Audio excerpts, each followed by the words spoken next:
সমুদ্র রক্ষার গুরুত্ব তুলে ধরতে এক অনন্য দুঃসাহসিক অভিযানে নেমেছেন ফ্রান্সের এক দম্পতি। সাঁতরে আটলান্টিক মহাসাগর পাড়ি দিচ্ছেন ম্যাথিউ ও ক্লোই লেগা হুইটওয়েট।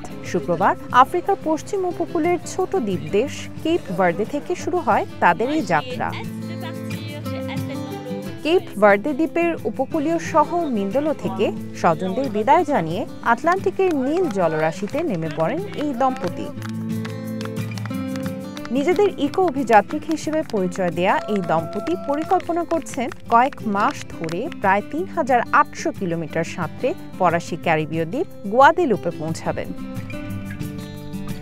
প্রতিদিন পালাক্রমে ৬ ঘন্টা করে সাঁতার কাটবেন ম্যাথিউ ক্লোই। সব মিলিয়ে মোট ২টি বিশ্ব রেকর্ড গড়ার লক্ষ্য তাদের। ড্রিফটিং বা ভেসে চলা অবস্থায় সবচেয়ে দীর্ঘ রিলে সাঁতার এবং কোনো নারীর নেতৃত্বে সবচেয়ে দীর্ঘ সমুদ্রপথ সাঁতরে পাড়ি দেওয়ার রেকর্ড গড়ারও লক্ষ্য এই দম্পতির।